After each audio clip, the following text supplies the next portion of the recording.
name is Stephanie Tilley, and I'm one of the Study Abroad Program Coordinators here at Prairie View A&M University. And so within our office, we do study abroad advising and today fellowship advising about different international opportunities available to y'all.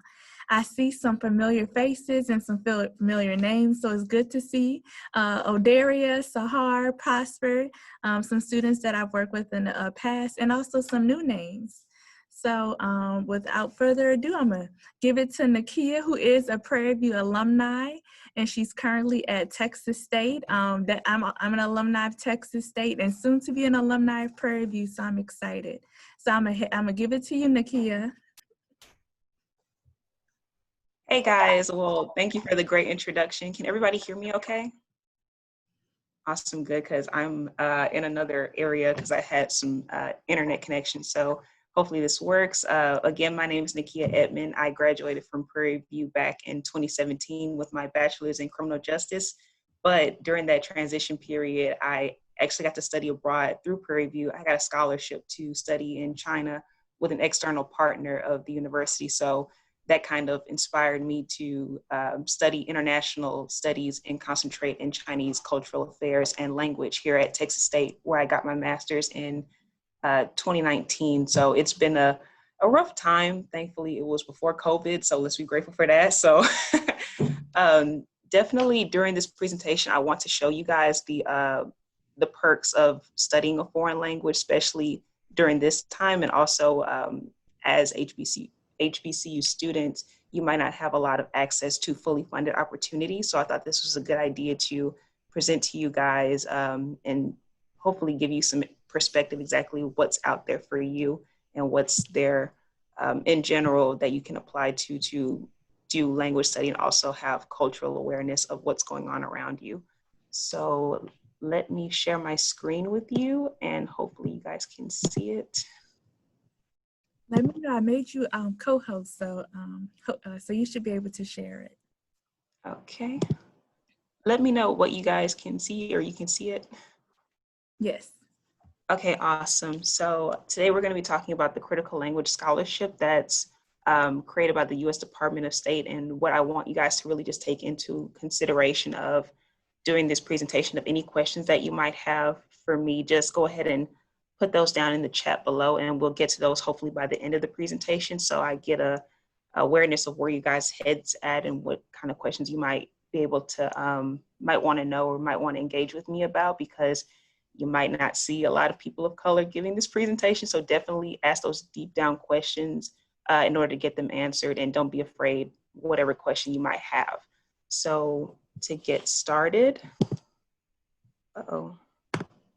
okay, so what is CLS? CLS is basically a fully funded study abroad scholarship program that's, oh, hold on, computer's going wacky. Okay, so, sorry, CLS is basically a fully funded program that's created by the Department of State in order to promote the initiative of global awareness and global interaction with other states. And so basically what the initiative entails is it's wanting to increase the amount of Americans that are studying or mastering foreign languages in other countries and to help promote international security and economic prosperity. And what a critical language is that it's a language that's not commonly taught or spoken or studied at a university. So even though they're not commonly spoken or taught at your university, they're still deemed critical and important in order to engage with the rest of the world.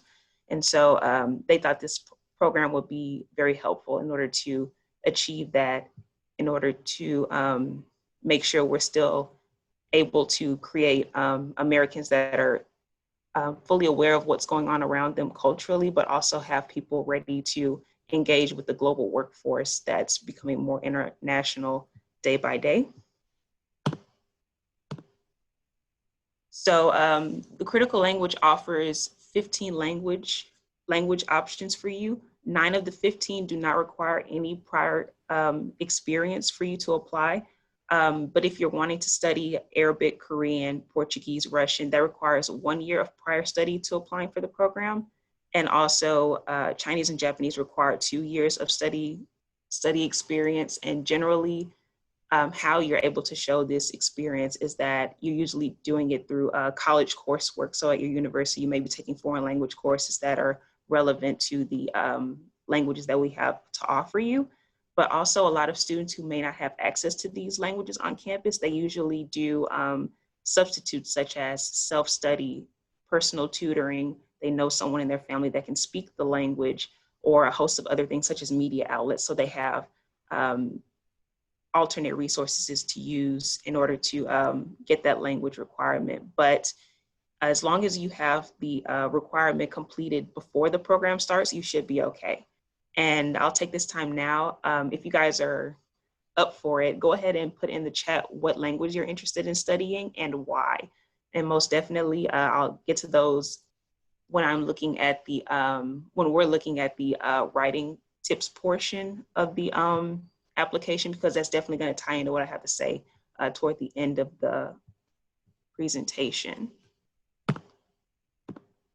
Okay, so here's the fun part about the CLS program. So it is a fully funded program. They will pay for you to travel from your hometown or wherever you're from, whether it be Houston, Los Angeles, wherever you come from. You'll travel to Washington, D.C., where all the accepted CLS students will all come together from whatever language in order to have a pre-departure orientation for the CLS. So basically you'll ask questions and navigate and interact with your cohort before you go to the host country. And during this time, it's an awesome time to navigate and explore DC, because it's a big city and it's an awesome experience. And from Washington, they'll fly you out to your international destination. And from your international destination, you'll be returned back to your hometown. So you don't have to go back through DC and then go home. So that's covering the round trip international airfare that they're paying for. And depending on what country you're going to, they do offer you visa fees. So any student who is accepted into the program, they're definitely going to ask that you mail in your passport to the CLS program, the HQ, so they can go ahead and stamp your passport. So by the time you get to Washington, they'll already have your passport with your visa stamped in it. So you don't have to struggle like I did, first going to the Chinese consulate and not knowing what the heck is going on. So it's definitely something to consider, and definitely very convenient for you guys. It also covers room and board, your meals, your classroom instruction, your cultural excursions and activities that you're going to be doing. And it also covers your academic credit, which is great for undergraduate students. So you don't have to worry about exactly how to deal with your university of, oh, you got credit, you got to pay for that. So don't worry about that. And also it's an easy transfer back. So you don't have to worry about, oh, is PV going to take my credit from Bryn Mawr College? It's already accepted. So you don't have to worry about how the credits are going to roll back to your university. And aside from it being a all-inclusive study abroad program, the CLS is a language-based program. It's not your average study abroad program. You're there to learn a language in order to promote yourself as a global competitor in this growing market, and also to show that the Department of State's that this program is working and that we can continue to get funding for it. So basically, partnering institutions or partnering universities throughout the world are attached to CLS. And so they take up to 30 CLS students every program. So even though that they're different cohorts all around the world, you still will have the same schedule. You're still doing your 20 hours of language activities. So that'd be 4 hours of in-class language learning, and the rest will be homework or whatever outside of class. And then you'll have your cultural activities and excursions, your overnight trips spread throughout the course of the 8 to 10 weeks that you're there. And something that's also important, aside from that, besides the language gains, is the amount of, let's say, how would I say this? It would be language gains, but also the cultural immersion portion of it. So basically, when you're applying for the program, you can only apply for one language. You can't apply for two. Let's say I want to do Chinese, but also Korean. If I don't get the Chinese one, you can only do one. So definitely something good to know. And also when you're abroad, you have a language policy that you're tied to, so you can only speak the target language in that country while you're there. You can't speak English at all. And I know it sounds intimidating, but that's how you learn a language, the quickest way to learn a language. So it's definitely helpful. It may get frustrating, but trust me, it's funny and you learn a lot and you can laugh back on it when you're done with the program. And another thing is you might not get to speak a lot of English anyway, because you're going to have host families if you're not placed in a dorm, and you have language partners that only speak the target language. So you won't have as many opportunities to communicate in English with them anyway. So that's better opportunity for you to engage with the host language and also to ask good questions in order to retain as much as you can. So why should you apply? Aside from the free trip, the economics of it, because it's free, and honestly probably the only time that you're going to get free credit to cover a lot of your requirements at PV, because I know you guys still have the foreign language requirement. So aside from you getting that, you get 2 semesters worth of material and course credit. You get a oral proficiency certification, basically stating that you've taken the program, and also this is what your proficiency is, speaking in the target language. So you can have that on your resume. You can also demonstrate that in any interview you go to, and also on professional school applications. And aside from that, a lot of career advancement opportunities will be held your way, because as we have a growing global workforce, you guys need these different skills that the CLS will offer you, such as problem solving, cultural communication, cultural sensitivity, and also your ability to adapt to different situations that you're placed in that requires you to think on your feet. So these are definitely things that could definitely help you in your career advancement that you should be aware of. And aside from that, you definitely make meaningful relationships with the host country, your host family, your host institution. Those are lifelong relationships that you definitely need to cultivate and to hold on to, because even though I went in 2018, and still to this day, I still talk to my host family and my host teachers. And hopefully when I do get a chance to go back to China when COVID is over, I can catch up with them and hopefully let them know what I've been up to. And aside from the relationships, as an alumni of the CLS, you'll have the opportunity to engage or get access to the alumni research databases they have. So basically you'll have jobs, access to jobs, conferences, other CLS alumni who may be in high powering positions, because we do have quite a few who are CLS alums that you might be interested in speaking to, and also kind of gauging exactly what they do on a day-to-day basis with their job. So definitely look out for that. And also you'll have non-competitive eligibility. So if you're interested in working for the government or civil service, you will have a non-competitive eligibility when you're placing your application in. So basically you'll have a better opportunity or a better leverage than some applicants who are applying for certain government jobs. So that's definitely a leg up if you're interested in that kind of thing. So you're ready to apply. Remember, when you're applying, the deadline is November 17th at 8 p.m. Eastern time. So please don't treat this like we did at PV. We wait till 11:59 to submit assignments. Don't do that. So, because basically what happens is a lot of students try to do that and it crashes the system. So basically don't wait till the last minute to submit your application, because things do happen. You can, your computer can die, the system crashes, or you may submit it at the wrong time because you're getting Eastern time mixed up with another time. It happens. So definitely leave yourself a little leeway in order to submit all your materials. And apply for one language, and remember that you can't apply for a location of where you're going. You can only apply for the language. They'll place you in whatever location related to the host country that they believe that you're fit for. And honestly, any location is fine, because they make sure that you're protected, you're safe, and that the area is deemed livable, so you don't have to undergo any issues with that. And applicants must prepare an unofficial transcript, one letter of recommendation. The letter of recommendation is due November 20th, so it's a few days after the application closes, and that gives your recommender time to submit the letter of recommendation on a portal so they won't have to rush to meet that deadline. But make sure that you get in touch with your letter of recommender pretty early so they know exactly what to expect, what to look forward to, so they don't have to rush and kind of make something up and just shove it out there. And also you'll have 4 short answer essays from 200 to 300 words. I'm going to get to that in a minute because I have so much to talk about with the writing tips, because that's going to be pretty much the bulk of your application is the writing portion. And also you have to write a statement of purpose, which is 500 words. So it's important that you meet the word count. And I'm going to talk about that in just a minute. And I know I just kind of shoved out information into your faces. So go ahead, if you have any questions, drop those in the chat and we'll get to those at the end, all right? Let's see. And just a reminder, eligible students are usually, well, they have to be US citizens or national.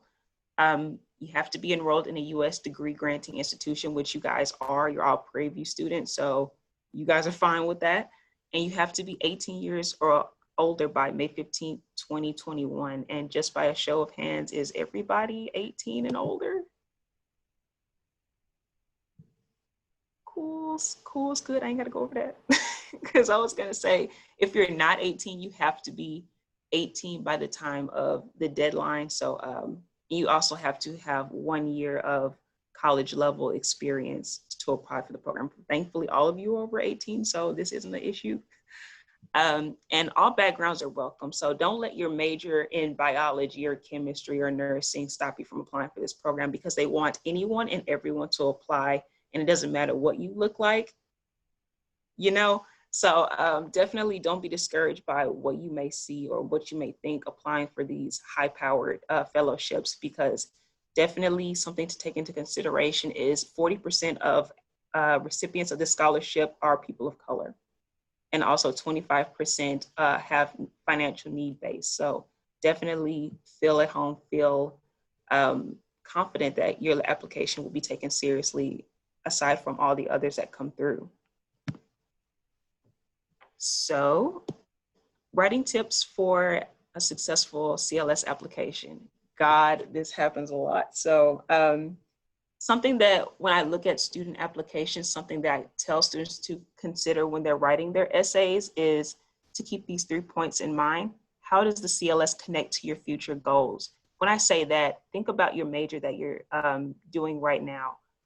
If you're thinking about your major, exactly how does your major tie into the CLS program and your future goals? How can the CLS pretty much assist in your goals and your future endeavors, whether that be professional school, a job, things like that? And also, how does the cultural knowledge you'll attain from the CLS program help or benefit your future endeavors? Why should you be selected? What distinguishes you from the 6,000 other applications that come up for this CLS program? What sets you apart from those other people? What experiences, backgrounds, or personal pieces of information that sets you apart, that why you should be selected? And also, something that I really hound on my students when I look at their applications is, we know what the CLS does for you, but what do you do for the CLS? How will you represent us as US ambassadors in these foreign countries that we're still trying to establish a solid relationship with? And how does the culture that you personally come from benefit your perspective, or the CLS perspective of, or how, I guess, basically what I'm saying is, how does your cultural perspective, your ethnic perspective and experience, how can that be shared with the host country, or how can that be shared in the CLS program in order to diversify the cohort that you're going to be a part of? And lastly, how will you demonstrate your ability to be a successful participant in the program? What resources have you engaged with in order to prepare you for this moment? Have you taken formal classes? Have you done self-study? What cultural interactions have you been in that helped you prepare for global interaction and global engagement with other people who may have a different perspective of life than you do, or come from a different walk of life than you do? And also, what challenges are you prepared to face going into a country that you might not have as much information or knowledge about? So that's definitely something to keep in mind when you're doing that, because when you tackle these questions this way, it shows that you have a willingness and a resilience built up to prepare you for this intensive program, because it's not, again, a regular study abroad program where you just go to class and then you party the rest of the week. You don't. I'm sorry. I know I was kind of heartbroken too, but it's like, no, you're there to learn the language. So don't feel bad. And honestly, after the program ends, you're definitely glad you got the language ability that you did, but also you got the experience that you did, because you will have time to go out and do other things, but it won't be constantly every week. So definitely don't be discouraged. And also definitely, when I say you have a built up resilience, that they're definitely going to ask you this question, I'm pretty sure, is how are you prepared to cope with unique stresses of living in another culture? How do you adapt? What stress points have you kind of already thought out in your mind that you're going to be experiencing during this transition? Because you will go through some form of culture shock along with jet lag and everything else. So exactly how are you prepared to deal with this in the host country? Because even though you have an on-site director who's American, they'll be there to support you through whatever you're going through personally, academically, all that. But you need to have personal tools available to you that will help you navigate through this time so you don't be overwhelmed and stressed out while you're doing classes. And the next question is, how will you handle an intensive, immersive environment that the CLS provides?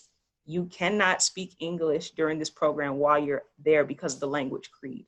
And until the last day of class, you're stuck trying to figure out exactly how to communicate with people in the host language. And that may be a little frustrating at times. It may be something that you're not completely used to in your classes, because you guys take language classes on campus for like an hour and a half, and then you go back to speaking English and doing whatever else that you do for your other classes and your friends. So you're not used to that intensive kind of environment. So you have to prepare to get acclimated in order to do that, and also to rely on your friends and those around you to get over that hurdle, because it's going to happen. It happened to me. It happened to everyone on our program, but it's definitely an experience that you're definitely going to overcome, and to not be discouraged if it's brought up or it happens.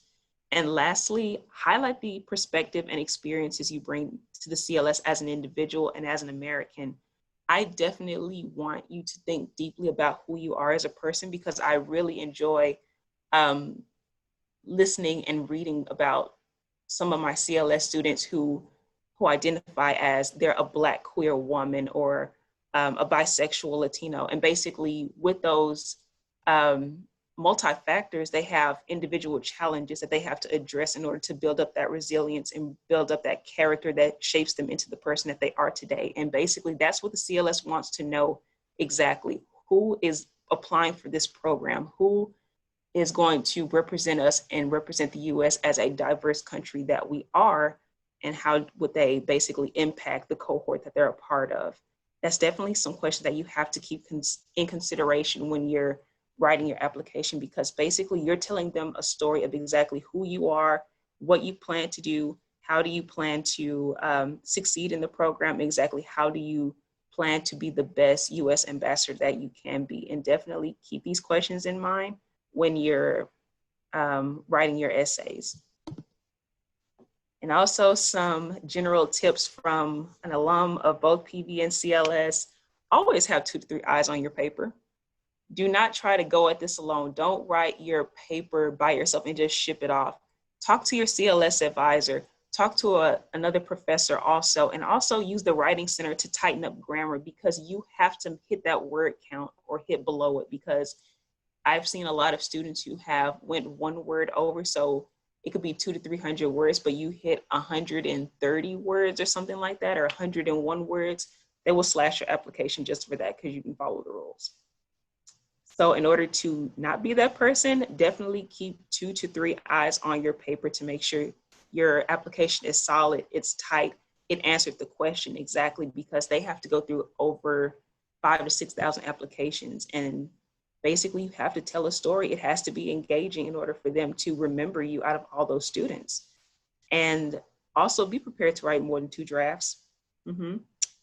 Yeah, I know it's not the best thing, it's not the easiest thing, but it has to be done. You can't just write the perfect draft the first 2 or 3 tries. It takes multiple tries to get that thing correct. And for me, I think I had about maybe 5, 6 meetings with my CLS advisor, and more than that with the writing center, because I wanted it to be perfect. I wanted to be concise and things like that. So definitely be prepared and be resilient when you're writing these drafts, because it definitely will pan out in the end if you do it correctly. And also, if you need a letter of recommendation, which you will, definitely try to get someone who can attest to your language speaking ability and your ability to interact with other cultures. And that usually will be your language professor or someone who knows you personally. So definitely keep a lookout on that. Be honest about your experiences when you tell your story, because definitely they're looking for that diverse person who will definitely represent the US well. So definitely be honest and open about the experiences that you've had, no matter how painful or gut-wrenching that they are. It represents your experience and something that does happen. So definitely be attuned to doing that. And also reach out to the resources available on your campus, your language professors, your cultural centers, things like that, in order to have those different cultural engagements in order to get a better understanding of exactly what is it like to have, what it's like to deal with other cultural aspects and different kinds of people who may have a different background than you do. So it's definitely awesome to check those things out. And I don't remember or don't know if it's still there, but the Confucius Center is still there, hopefully. If not, definitely reach out to your study abroad office. I'm pretty sure they have some great resources available for you to engage with those cultural aspects that you need to strengthen your application. And also embrace all travel opportunities you get, whether it be CLS or not. Study abroad has your back on that campus. So definitely reach out to them. They have awesome, awesome resources that you can have and apply for. So definitely don't be shy to stop by the office in order to pick up some stuff, and also talk to your advisors, because they are there to serve you. So don't waste the opportunity, because you're already paying about what, $25,000? If you're doing that, that's me. So I'm sorry. I had loans, but most definitely. And also, if you need someone to look over your applications, the office has my number. I'm so happy to look at more applications, but most definitely I love to serve students as well. So definitely give me a holler. Stephanie has my information. So I'll be looking for your emails or whatever, give you some great feedback on your essays, and also exactly how can you expand upon yourself when you're telling your story. And also, once you do start your application, definitely check these websites out. The CLS has a great YouTube channel filled with writing tips, information from past alumni, and also general information about the program that you may be interested in. And hint, hint, they actually have some of the questions that they've asked from past CLS essay writing tips. So definitely check those out to get a better engagement of exactly what questions that they'll ask, so you won't be surprised with these new questions that they may shove out to you. And also on the CLS website, there is upcoming events and webinars that you might be interested in as well, to get a better idea of what the program is about, what the Department of State has going on, and just to go from there. And with that, let's get to the questions. I'll stop sharing for a second so I can see the chat. Ooh. Okay.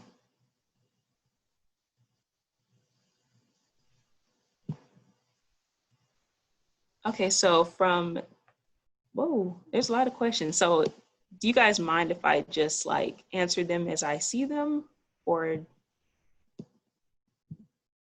Okay, so I'll just randomly pick, because we have enough time so I can answer all of them. So basically, with the Chinese CLS program, it focuses on simplified, not traditional. So please do not wreck yourself trying to understand traditional, because it's not as easy as it looks. Trust me, I tried to do traditional and I was like, no, this isn't going to work. So definitely the program is going to be in simplified Mandarin. So don't worry about having to learn either one or both or the other. So that will not be a problem.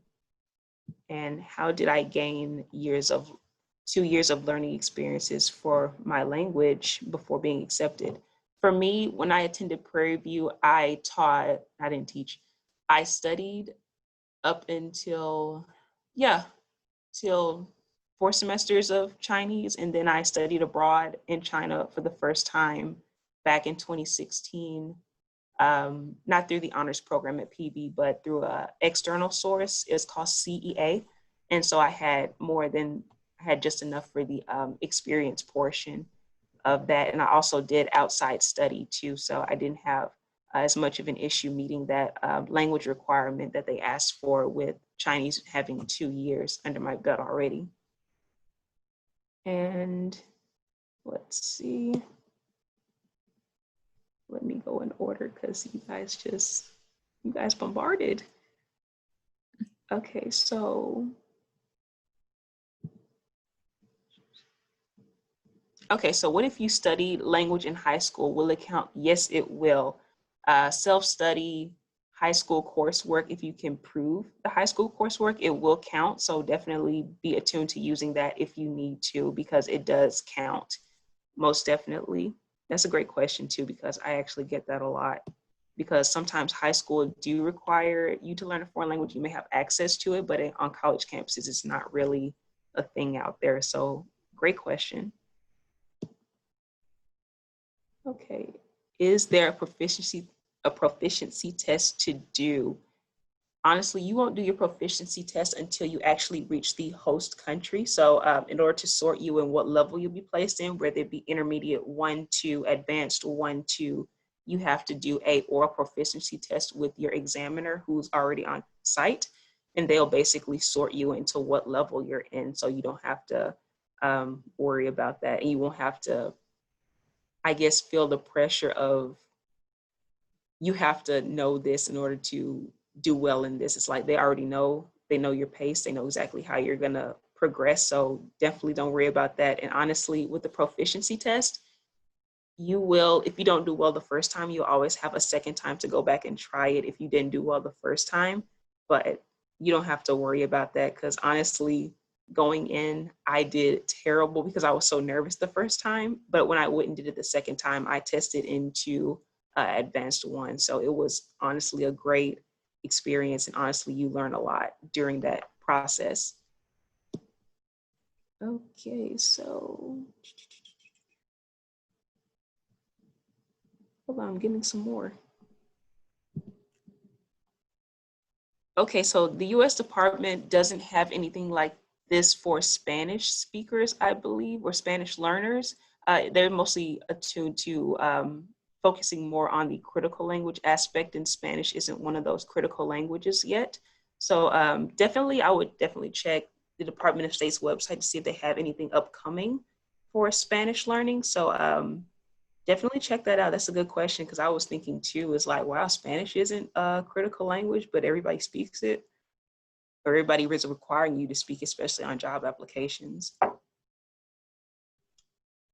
Okay, and we have a student that's interested in learning Persian. Is there a GPA requirement? You haven't taken the language course since freshman year of high school. That's fine. I believe with Persian, let me go back, because I'm still learning all these as well. So definitely with Persian, you don't have to have any experience going into that, because one of the 9 of the 15 languages that don't require you to have any experience. So you don't have to worry about if you need language experience, which you don't. So it's fine. And honestly, the GPA requirement, I believe, is just a 3.0 or above. So you don't have to worry about that if you're in that range. But definitely make sure your GPA hits before the program starts, because they do give you that allotted time to finish out your courses that you're in that spring semester. So by the time your program rolls around, you have an updated GPA and you don't have to worry. Okay, are there languages that are more competitive than others? Most definitely, and I think those will be majority your Asian languages, your Japanese, your Chinese, your Korean, basically those programs, because pop culture has basically caused them to become so popular that everybody wants to learn them now. but also because you get so many applications for these certain languages and there's only a limited amount of spots. So definitely you have to fight for those slots, and definitely having a diverse application will definitely help you with that. But definitely be open to that, because Chinese it's that program. Because I was nervous too when they first said Chinese is one of the more competitive ones, but don't let that scare you into not putting in application, because honestly, just this being a Department of State led program is going to be competitive any way you spin it. So don't be afraid of that. For languages that don't have a requirement, is there proficiency test? Okay, so yes, no matter what language that you have, um, basically once you get in host country, no matter if you're experienced in it or not, you may have to do, well, okay, definitely give me some time to research that, because I'm thinking if you don't have a requirement on your language proficiency, you don't have to take a proficiency exam because you may not have any background into it. So definitely give me some time to research that, and I'll get with Stephanie on that. But most definitely don't worry about it, because I think that was only for if you have 1 year or 2 year experiences that you need to be sorted into whatever language level that you're on. But most definitely I'll clear that up, no problem. So I would like to add something, Nikki. I spoke with one of the CLS representatives a couple of weeks ago, and so I believe that was to Sahara's question. So, or am I ahead of myself? Am I studying 1 year? No. Is that the right question you were addressing? It was privately sent to me. Oh, okay. I'm sorry. I'm sorry, but you're talking about testing out. I guess it's like yeah, testing out pretty much, but I'm thinking if there is no language requirement, they don't have to test anyway. So wouldn't they all just be, I'm not certain, but yeah, I'm pretty sure it's testing out. So for the ones that, when I spoke to the lady, for the ones that do require require a background, you do have to take a test. But for those that doesn't require any kind of prior experience, they should be fine. Oh, okay, cool. Because I was about to be scared for them for a second. Awesome. Thanks for that. You're welcome. Okay, so I got a lot of private messages. Okay. So, okay, so big question. How is the program handling COVID right now? So basically, it depends on what country it is, because some regions are being required to only do virtual at the moment, but also some are still able to go depending on what nations that are and how they're dealing with COVID. But definitely, virtual will probably be the way to go right at this moment. They're hoping that the summertime, the COVID will pretty much go away, it'll die down, and countries will open back up. But if not, virtual will still be an option for you guys.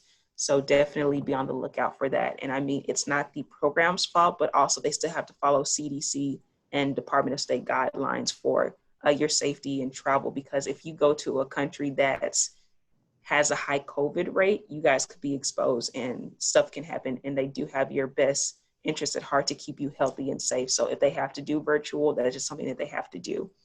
I haven't really spoken to anyone who's done the virtual program, but I have heard good reviews on it, and it proved to be successful, this being their first test run on it. So definitely still give it a shot and give it an opportunity, because it's still worth it. And you still get that credit, so it's free.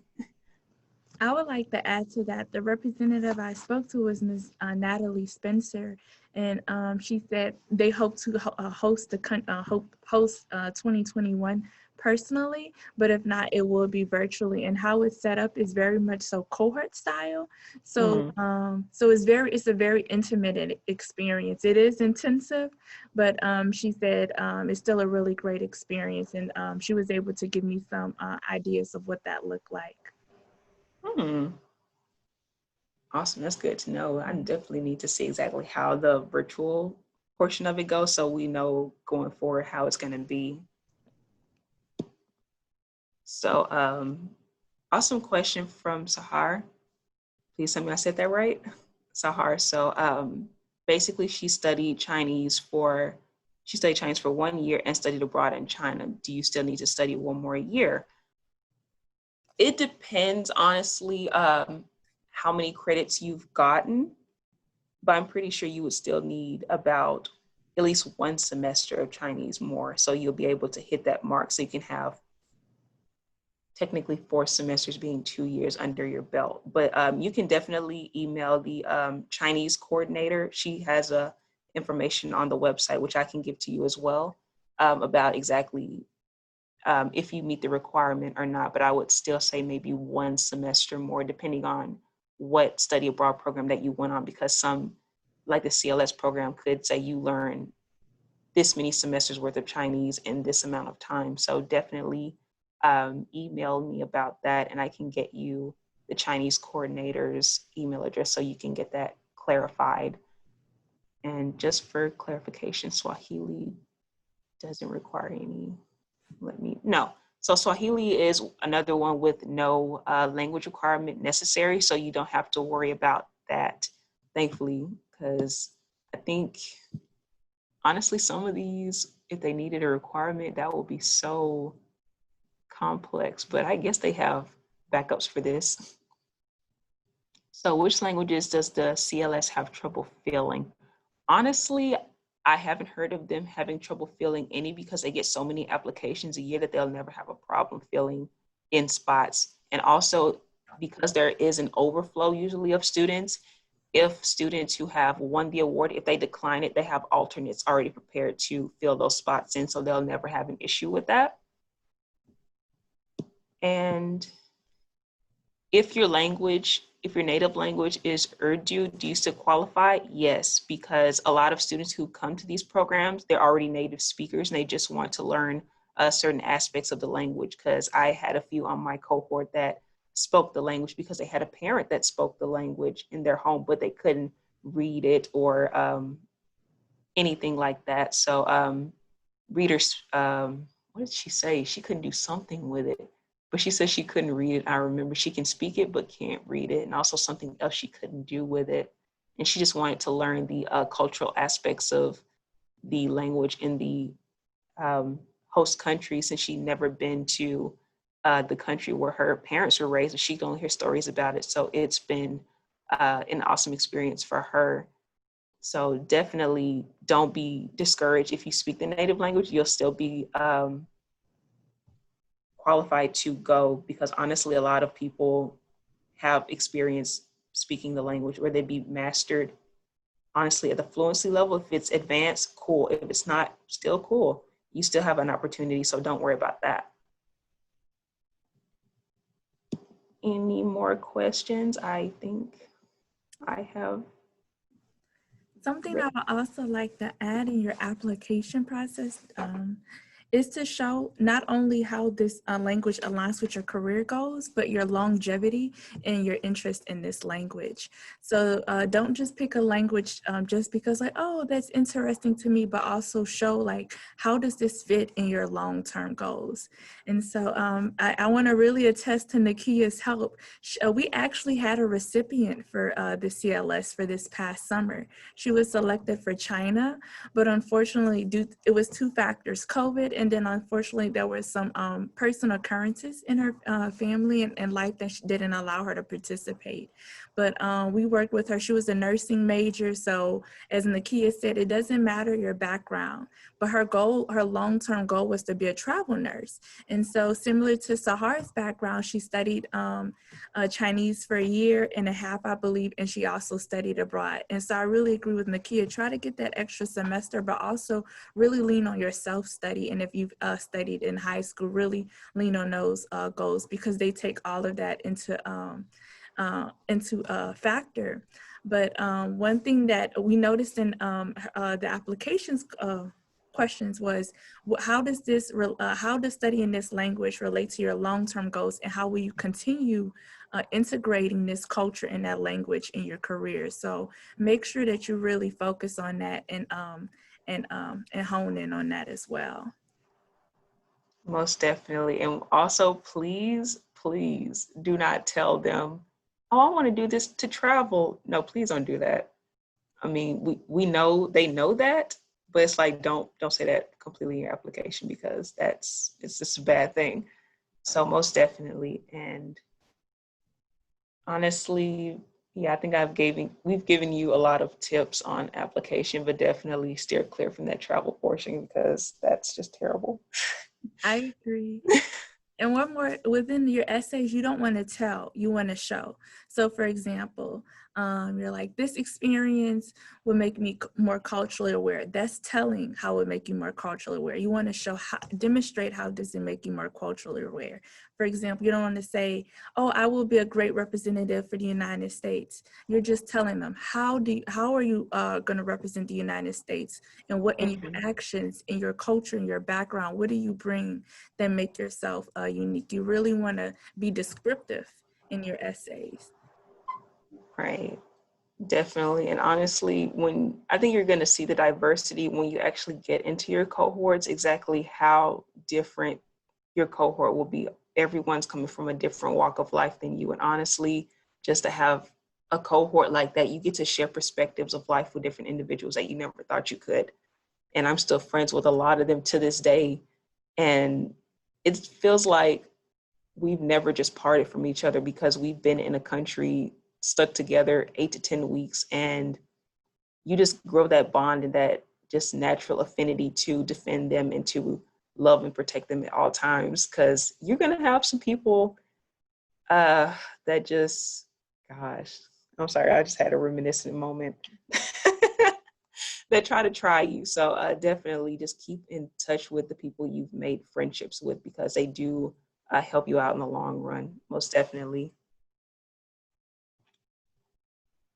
Any more questions, you guys? Please, guys, ask me questions, because it's going to happen. And I just want you guys to be prepared for it. Ask me any kind of question that you may have need an answer for, so you won't be surprised when you're doing either the application or you actually go or anything like that. So you will be prepared.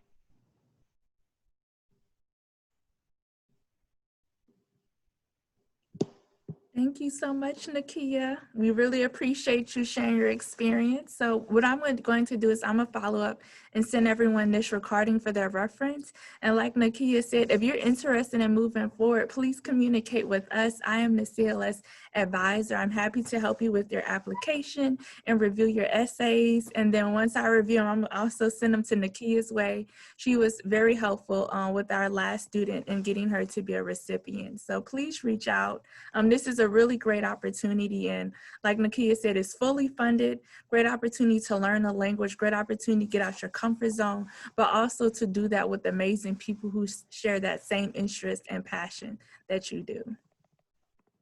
Awesome. I'm going to put my email in the chat because I'm getting that a lot. So definitely, I don't mind you guys emailing me anything. So if you have more questions, if you have concerns about your application, definitely feel free to add me as one of your readers, but also still get in contact with your advisor on campus and the Writing Center, because you need more eyes. So definitely, and I definitely hope to see a lot of applications coming from Prairie View this year, because you guys deserve it. I want to see you guys grow a lot.